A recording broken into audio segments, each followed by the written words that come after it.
پێغەمبەری خوا صلی الله عليه قورئانی پڕبەرەکەت و بەخشەش پێمان دەفەرمێ هن لباس لكم وأنتم لباس لهن.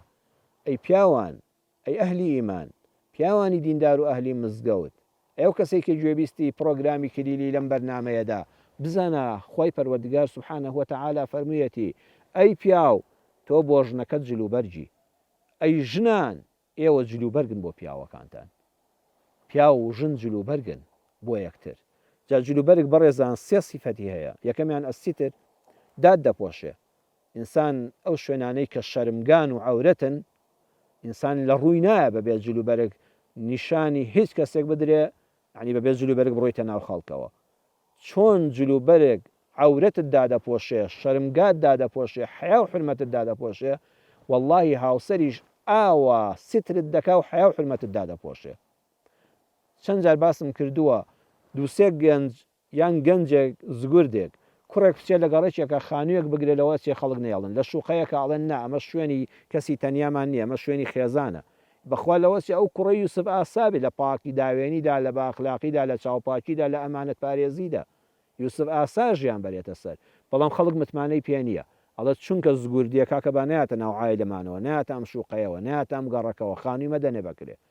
بەڵام هەر ئەم کوڕە لەوە چێ نیو ئەوەندە باش نەبێ و پاک نەبێت کە هاوسەری لەگەڵ بوو، ژنێکی لەگەڵ بوو، هەموو خەڵک جێگای دەکاتەوە، ئەڵێ نا هاوسەری هەیە، مندا خێزانی خۆی هەیە، حەڵاڵی خۆی لەگەڵایە.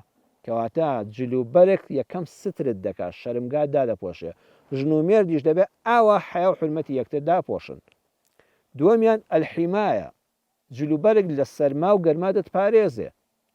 وەرە لە زستانە بە ڕووتیدانی شەڕق دەبیتەوە، پێویستیت بە پاڵتۆیەکە، پێویستیت بە قەمسەڵەی ئەستورە.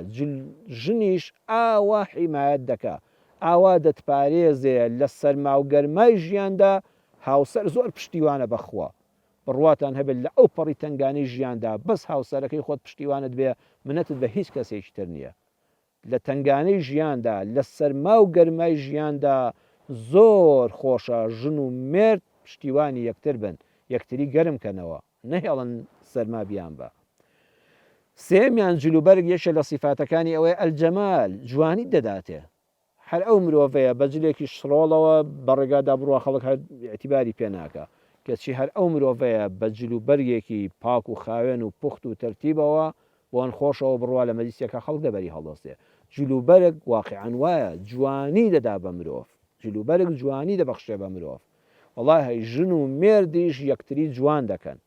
ژن و مێردی تەبا لە هەموو شوێنێک جوانن، خەڵک ڕێزیان لێ دەگرێت، خەڵک احترامیان لێ دەگرێت، چونکە خۆیان جوان بوون لەگەڵ یەکتردا.